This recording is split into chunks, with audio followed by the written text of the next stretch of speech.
Hello विद्यार्थियों, अपने विलियन series का ये 8वां लेक्चर है। इसमें अब सवाल नंबर 2.21 से अपने आगे बढ़ेंगे।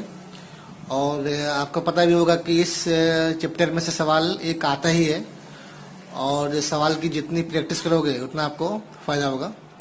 और सवाल को देखकर क्या आपके मन में आना चाहिए, पहले क्या लिखना चाहिए, कैसे हल करना है, मैंने हर एक बात की इसमें चर्चा की है। तो ध्यान से देखना वीडियो और उसको समझ के सवाल फिर अपने आप लगाओ। ठीक है, जितनी बार उसका रिवीजन होगा उतना ही आपका सवाल पक्का होगा। सवाल के कॉन्सेप्ट पूरे दिमाग में साफ होंगे, भाई कैसे करना है कैसे नहीं करना है। तो अपन शुरू करते हैं। 2.21 सवाल नंबर है 2.21। इसमें आपको दिया है, दो तत्व दिए, ए भी दिए हैं, उससे आपको AB2 बना हुआ है और AB4 बन रहा है। ठीक है, उसमें 20 ग्राम बेंजीन में दोनों घोले गए हैं। विलायक कितना है 20 ग्राम, और कितना है आपका AB2 घुला गया, 1 ग्राम घुला गया है। AB4 भी जो कितना ग्राम घुला हुआ है, 1 ग्राम घुला हुआ है। और हिमांक में जो कमी आई घोलने के बाद, दोनों क्रम से कई कमी आई, 2.3 और 1.3 की कमी आई। और सवाल में हमको मोलल अचलांक भी दिया गया है 5.1 के। और AB का दोनों परमाणु हैं, दोनों का परमाणु भार निकालना है। ठीक है, अब हमको ये सोचना पड़े, सवाल में हिमांक की बात की गई, हिमांक दिया गया है, तो क्या सूत्र आएगा पहले मन में? भाई सूत्र की है, जहां जहां पे हिमांक दिया हो तो डेल्टा T बराबर KF इंटू एम, इसका उपयोग करना होगा। या KF दिया हुआ है, और अपने जो M होता है स्मॉल m, उसका मतलब होता है मोलैलिटी, वो लिख दिया मैंने।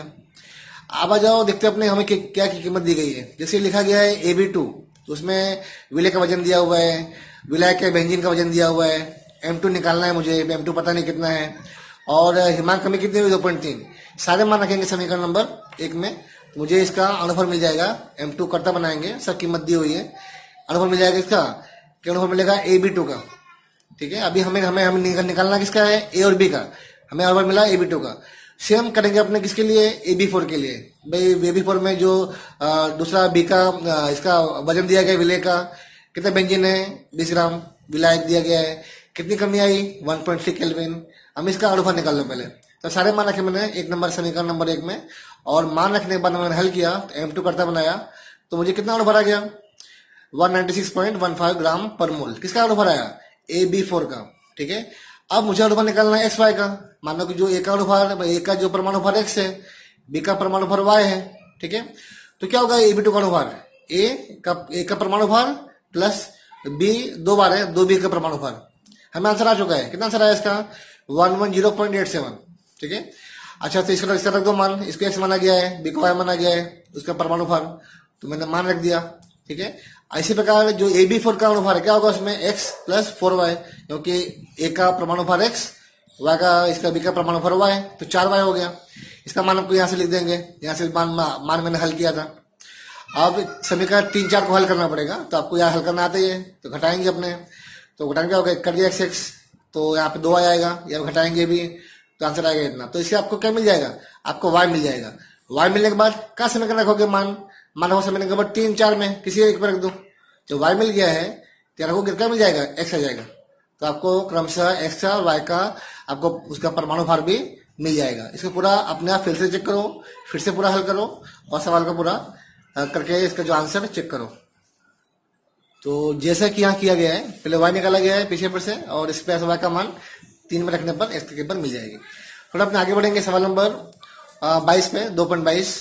तो इसमें सवाल में हमको 300 के तापमान दिया गया है, तो ग्लूकोज का वजन दिया गया है, और पाई दिया गया है। पाई मतलब कहेंगे प्रसरण दाब दिया गया है। तो इस तापमान पर किसी विलयन का पाई इतना हो, तो उसका सांद्रता कितनी होगी? तो हमें जब पाई दिया गया है तो यहाँ पे, तो क्या लगाओगे? पाई CRT। पाई दिया गया है कितना? ये जो दिया है 1.52, इस बार पे निकालना है हमको। ये तो हमको दिया ही हुआ है। फिर R पता है, हमेशा बार में आता है। T दिया हुआ है, C निकालना है। कुछ करना है, जो ऊपर का कीमत दी गई है इसका कोई मीनिंग नहीं है, खाली मुझे CRT खाली ऐसे दिया, नाम के लिए दिया हुआ है। ग्राम भी इसका कोई काम नहीं आ रहा है। तो सांद्रता कितनी होगी? तो पाई CRT, तो उसका मान रखकर आपको इसका मान आ जाएगा। तो यहाँ पर जो कीमत देगी 30 ग्राम ग्लूकोज, इसका पाई इतना है, इसका यहाँ कोई मान, कोई इसका वैल्यू यहाँ पे नहीं है। ठीक है, या जो ये कीमत दी गई है उस कीमत पर C कितना होगा वो निकालना है। तो अपने इसका मान रखो ये समीकरण में, और कीमत आ जाएगी। चलो आगे बढ़ते हैं 2.26 पे। यदि पानी में घनता दी हुई है, पानी घनता इतनी हो और 52 ग्राम Na प्लस प्रति केजी पानी दर्शाता है, यानी कि पानी विलायक है, Na प्लस क्या कहलाएगा, विलय कहलाएगा। तो एम निकालना है, ठीक है। तो भाई यहाँ पे एम निकालना है, क्या होता है जानते हैं अपने, यानी मोलालिटी, 1000 गुणे विलय का वजन, अणुभार बटे में और विलायक का वजन। यहाँ पे विलय भी दिया हुआ है, उसका अणुभार भी दिया हुआ है विलय का, और W1 भी दिया हुआ है, विलायक भी दिया हुआ है। निकलेगा अपना एम। यहाँ पे घनता का कोई कीमत नहीं, कोई मतलब नहीं है। घनता कब काम आती है, जब दिया होता है निकालो मोलारिटी। हमें यहाँ पे ग्राम को बदलना पड़ता है एमएल में, आता ना VML, अगर ये होता मोलारिटी यहाँ क्या आता VML, तो अपने बदलते हैं विलियन को एमएल में, तभी काम आता। पर यहाँ पे कोई मान नहीं है, इसका कोई महत्व नहीं है इस कीमत का, और ये हमें ये सवाल हल करके सिंपल हल करके रखना है। तो जो कीमत दी गई है हमें क्या निकालना है, रख के चेक करो, फिर क्या आएगा कि कौन सी कीमत ऐसी दी गई है, खाली आप घुमाने के लिए इसका मान सही आना चाहिए, तो आपको ऐसा आइडिया आएगी।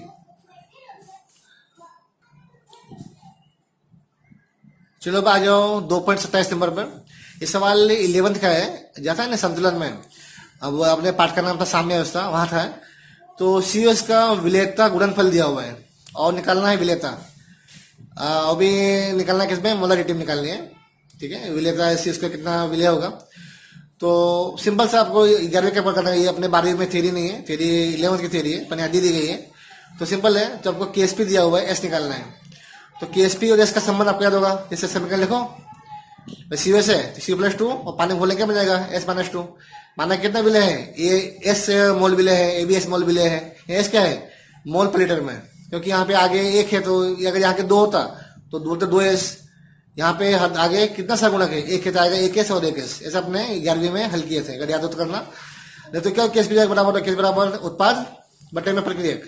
कितना उत्पाद है, दोनों उत्पाद है। बटे में क्या आएगा, ये सॉलिड है, तो ये इसका अपने उपयोग बटे में नहीं करेंगे क्योंकि ये अचल होगा, ठीक है। तो ये क्या हो गया, इसका S, इसका S क्या है, मोल पर लीटर। अब हमें यहाँ पे क्या आंसर आ गया, इसका मान दिया हुआ है, इसको बोलेंगे S का स्क्वायर। अब मुझे S निकालना है, S क्या होता है, विलेयता है मोल पर लीटर में। मैं इसको करता बनाया और इसका वर्गमूल लेकर S का मान निकाल दिया, ये आएगा मोलारिटी में। ये सवाल 11th का है, यहाँ का नहीं है, फिर भी यहाँ पे दे दिया गया है, तो अपनों को करने आना चाहिए। चलो आगे सवाल है, एक सवाल काफी, ये भी सवाल काफी देखने में बड़ा है, पर इसका हल बहुत छोटा है।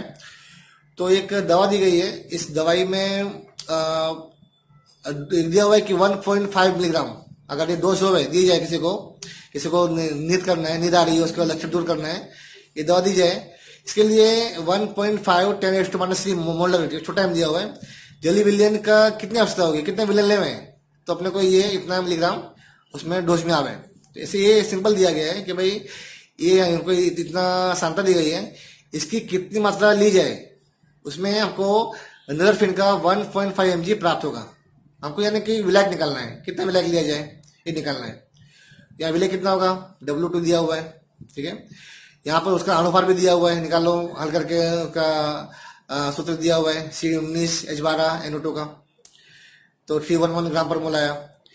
M दिया हुआ है, इसमें से उसका दी हुई मोलारिटी दी हुई है, कितना M दिया हुआ है 1.5 10⁻³ ये निकाल लो, ठीक है। अब सारे मान रख कर क्या निकालना, मुझे विलायक निकालना है कि विलायक कितना लिया जाए, कितना इसका मात्रा ली जाए इसकी, तो हमें इसमें इतना प्राप्त हो, कितना प्राप्त हो, W2 इतना प्राप्त हो, तो अपने हल किया गया, तब कितना आंसर आएगा। तो दोबारा रिपीट करना है एक बार, हमें निकालना क्या है आपके मन में आना चाहिए पहले कि सवाल में क्या क्या दिया है और क्या निकालना है, तो आपको अपने आप से मन में आइडिया आएगी। सवाल नंबर 2.30, यहाँ पे भी सिंपल सवाल है। यहाँ पे आयतन दिया गया विलयन का और यहाँ पे बड़ा एम दिया हुआ है। बड़ा एम क्या होता है, मोलारिटी, और इसका मिथनॉल में विलयन बनाने के लिए कितना ग्राम द्रव्यमान आवश्यक है, ठीक है। तो मुझे इसका द्रव्यमान निकालना है, विलय का वजन निकालना है। तो मोलारिटी दी हुई है, क्या करोगे सूत्र इसका, 1000 गुणे विलय का वजन, अणुभार और VML, किसका VML, विलयन का। यहाँ होता है मोलारिटी, तो बोलते हैं विलय का वजन, पर यहाँ दिया हुआ है मोलारिटी, तो आएगा विलयन का आयतन। तो सब लाइन से दिया हुआ है, VML दिया हुआ है, ठीक है, इतना विलयन दिया है। M दिया हुआ है, W2 निकालना है मुझे, कितना इसका ग्राम ले, और M2 इसका अणुभार आ जाएगा 12 12 कार्बन हो गया 72, 5 C है, डबल O है, ठीक है, और प्लस लास्ट में 1 H है, 122 ग्राम पर मोल आएगा। सारे मान का रखेंगे इस समीकरण में, इसका मान निकाल लेंगे, तो क्या आएगा, विलय का निकल आएगा, W2 का मान आप आराम से निकाल पाओगे। इसको अपने ट्राई करो, आंसर चेक करो कितना आंसर आएगा। आगे बढ़ते अपने 2.34 पे, ठीक है। तो यहाँ पर हमको सवाल में दिया हुआ है कि एक 293 के तापमान पर पानी का वाष्प दिया हुआ है, तो हमें दिया हुआ है P0 शुद्ध पानी का वाष्प है, और दिया हुआ है mm में, ठीक है। और इस तापमान पर इतना पानी लीजिए, पानी बढ़ाया जाए, अथवा 100 सवाल दिया, इसलिए इतना पानी में इतना ग्राम घुला विलेन हो गया, इतना पानी है, इतना विले घुला हुआ है, उसे विले है ग्लूकोज है, तो क्या होगा वाष्प दाब, ठीक है। तो मुझे P निकालना है, P0 दिया हुआ है विलायक का, और P निकालना है विलेन का। सिंपल, जब यहाँ पे जब ग्लूकोज कैसा होता है, ग्लूकोज अवाष्पीय विलय है, तो सूत्र जाएगा राउल का नियम का, P10 माइनस P10 और N2 अपॉन कुल मोल N1 प्लस N2। हमें यहाँ P10 दिया हुआ है, ठीक है। P1 निकालना है विलेन का, तो यहाँ पे क्या क्या दिया हुआ है, कीमत W दिया हुआ, विलय का वजन दिया है, ठीक है। विलय का अनुभार निकाल लो, विलय का वजन दिया हुआ, पानी इतना है, उसका अनुभार निकाल लो, ठीक है।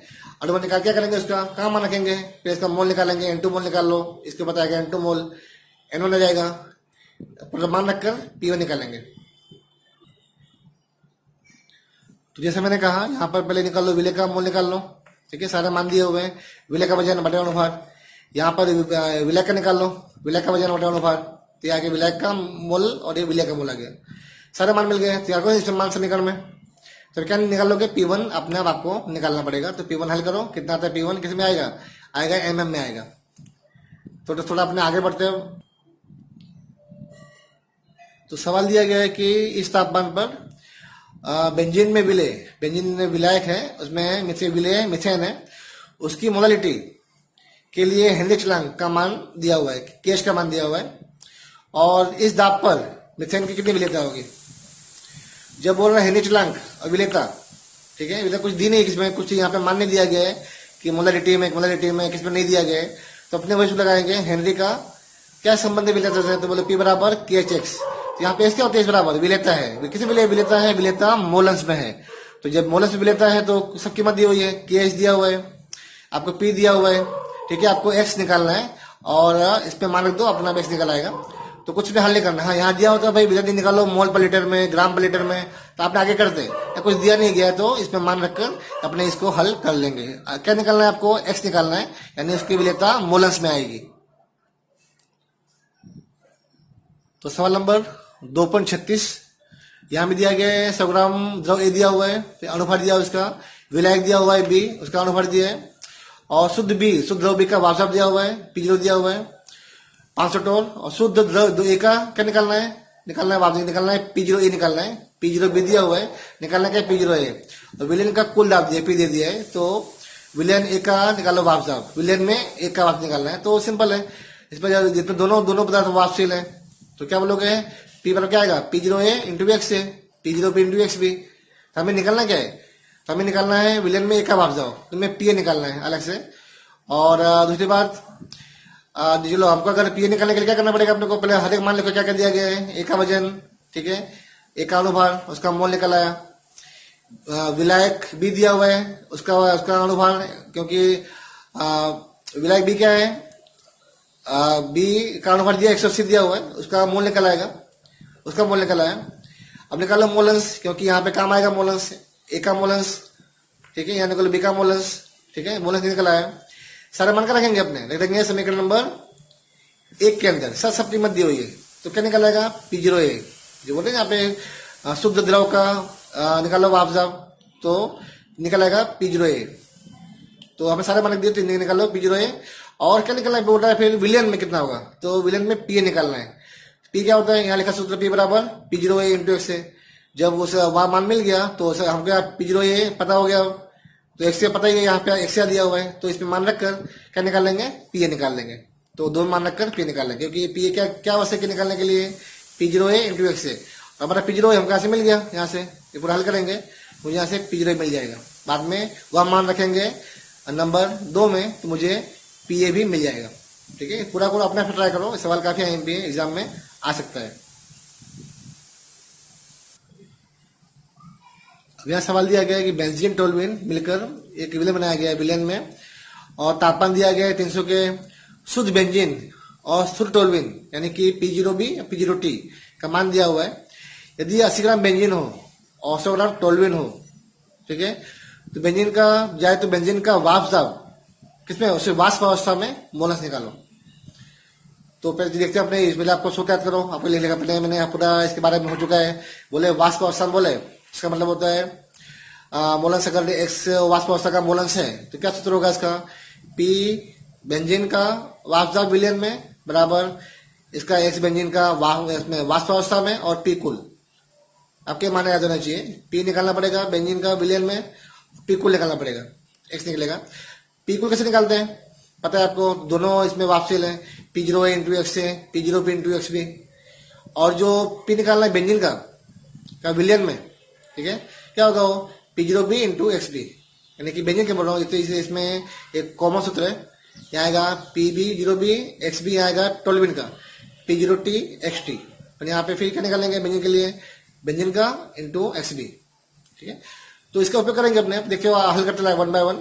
यहाँ पे लो भाई बी फॉर बेंजीन है, टी फॉर टोल्विन है, तो यहाँ सबका मान दिया गया, शुद्ध बेंजीन का वाष्प दाब, शुद्ध टोल्विन का वाष्प दिया हुआ है, बेंजीन टोल्विन, ठीक है। उसके बाद बेंजीन का वजन, फिर टी फॉर टोल्विन का वजन, हर एक का अनुभार निकाल लो, हर एक का मोल निकाल लो, ठीक है। यहाँ मोल आएगा, जो मोल आपको मोल निकाल लो यहाँ से।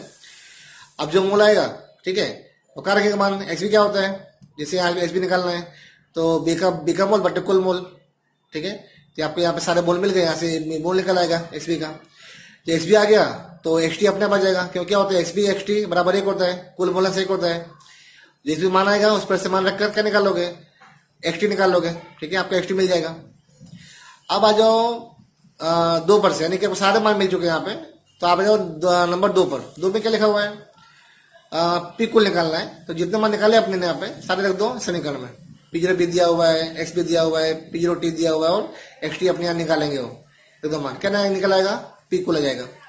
आ जाओ नंबर समीकरण नंबर 3 पर से। 3 में क्या है, पी बेंजीन है, ठीक है, क्या होगा इसका सूत्र, पी बराबर विलयन में इसका वाष्प दाब P zero B X B, ठीक है, पी जीरो बी दिया हुआ है, एक्स बी में जाएगा, एक्स बी यहाँ से आ जाएगा, एक्स बी आ गया, दोनों मान यहाँ दिए हुए आ जाएंगे। लास्ट में क्या होगा कि वाष्प अवस्था में, जैसे कि 1 पर से वाष्प अवस्था में क्या होगा सूत्र इसका, तो बोलोगे पी बेंजीन, तो इसके ऊपर से करता बनाओ, हो गया मोलस बेंजीन का, पी बटे में कुल, तो मुझे यहाँ पर पी मिल गया बटे यहाँ पर कुल मिल गया, भाग देंगे पूरा आंसर आ जाएगा। तो आपके विद्यार्थियों, तो आपके पास सवाल पूरा पढ़ना है, समझना है क्या पूछ रहा है, उसके सूत्र लिखो, क्या क्या दिया गया है उस पर से ट्राई करो कि क्या क्या मिल सकता है, कैसे मिलेगा। जो सवाल मैंने हल किया उसको दोबारा फिर चेक करो, रिपीट करो कि मैंने कैसे सोचा उसके बारे में, कि क्या दिया हुआ है और क्यों लगाया गया है। तो जितना आप सवाल को समझोगे ध्यान से, उतना आपको सवाल करने में मजा आएगी। सवाल इसमें से सवाल आता ही है 3 या 4 नंबर का।